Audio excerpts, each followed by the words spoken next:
Hey, so I'm going to do a quick walkthrough here of how I set up a particular course. A couple things that I do in here, hopefully not all of it is too redundant, so I've just got this course that I asked Everly to create for me.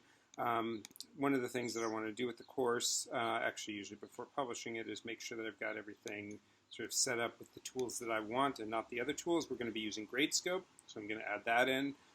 Things that things that I take down, like people or files, just means that it's not going to be visible to the students, but it will still be visible to me. Some other things will not be. I'm not going to be using. I'm going to be using Gradescope for all of my quizzes, so this is not going to be going in there. Modules I don't really use much. Definitely don't use conferences, collaborations. I prefer to use Piazza, wherever the heck that got to, as my chat feature rather than the built-in Canvas chat. I don't take attendance, although there is a mechanism to do that. Everyone can help you with that. Yeah, and then the rubrics also are built into Gradescope. So I've sort of customized that, added in Gradescope and Piazza, and so on. Okay, and then we can also then push save, otherwise nothing happens. And now some of these things, like files, for example, are not going to be visible to students, but would be visible to me and co-instructors and TAs and stuff. All right, so now I want to put some people into my class. Eventually we're going to put all of the bio faculty in here, but for now I'll just start by adding a couple people. So I'm going to go to people, something that's also not visible to the students, and add into this as students. Stephanie, who's agreed to help me with this, and we'll add Veronica as well into the course for now as students. So they're going to get notifications. All right, I don't know Veronica's Andrew ID.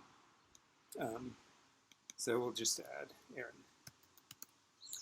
All right, so Aaron and Stephanie are going to get notifications about this. All right, and then what I'm going to do next is it's set to integrate with Gradescope, but then I need to click on Gradescope and then actually set up a Gradescope class. This takes just a couple minutes to do. That didn't work.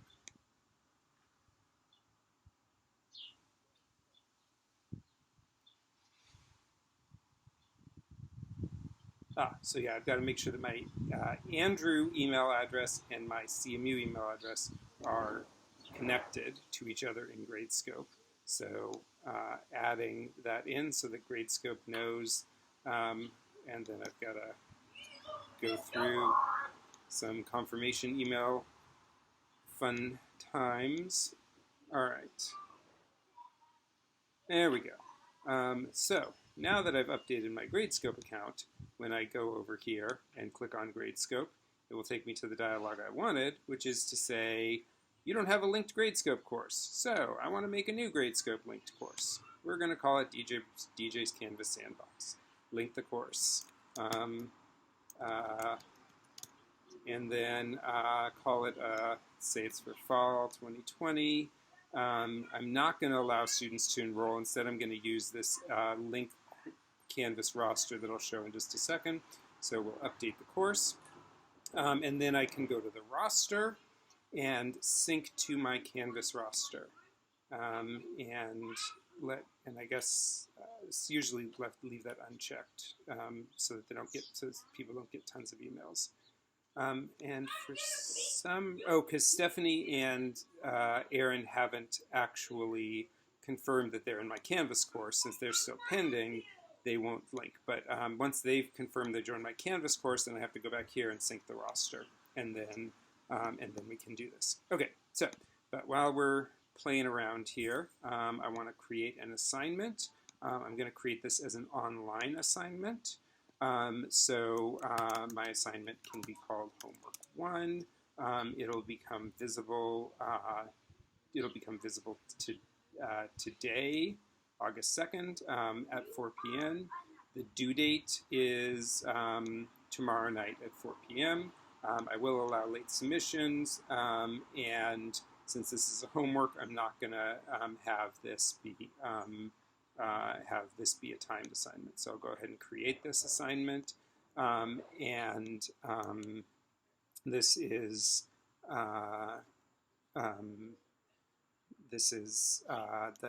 the assignment page now. So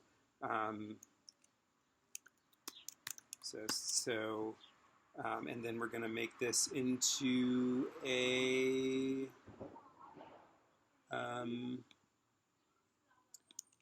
who is this person? And then I'm going to insert an image, and gonna grab this picture here off of the Canvas page, and then go select this from my desktop and upload. And then over here on the right, I see what the students are going to see.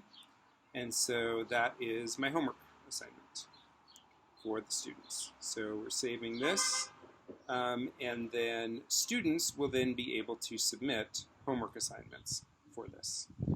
So this assignment is done. I can then go back to my Gradescope homepage,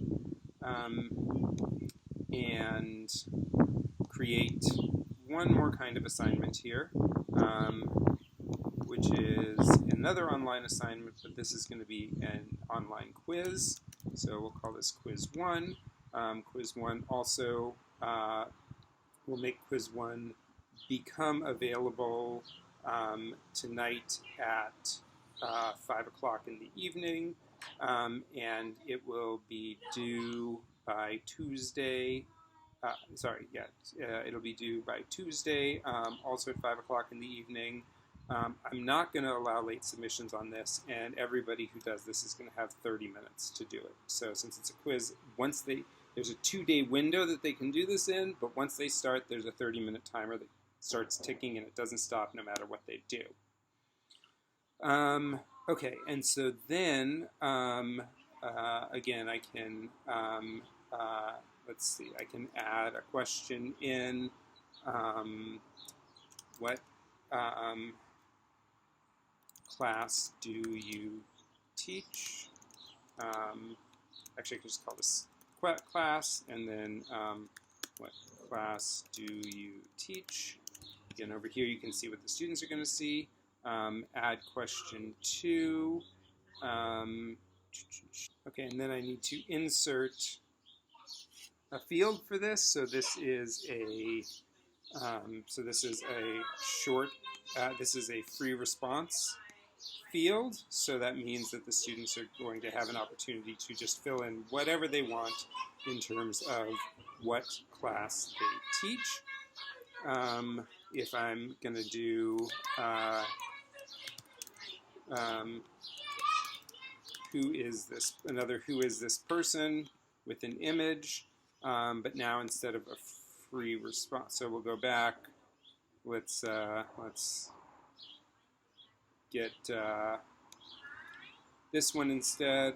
Upload who is this person, and then we're going to insert. This is a short answer, and then the correct answer is to say DJ. The correct answer is to say DJ. I may also want to manually give credit later for something else. All right, question 3. Fall. So let's have, what are you doing this fall? And then in this, I want to actually have 2 parts. So part A is a multiple choice, and the answers are sleeping, eating, or teaching, and the X next to teaching indicates that that's the answer that will be auto-graded as correct. And now I want to add a part B, which will be a free response. What are you worried about? And so this is a free response. And then a fourth question is you upload a picture of yourself. This would be maybe used in a survey for students, or maybe if you just wanted to have students draw something, take a photo of it with their phone, and something like that. So, one place where this may be, where you may do this would be, for example, if you were doing mitochondria and you said, draw the sequences in cellular respiration. And so, or maybe you wanted somebody to draw the chemical structure of ATP, and you want them to hand draw this and then take a picture of it by hand and take a photo. So then once that's all done, then we can save that, and then and so we've got now a homework and a quiz that are available, and then the students will be able to interface with that.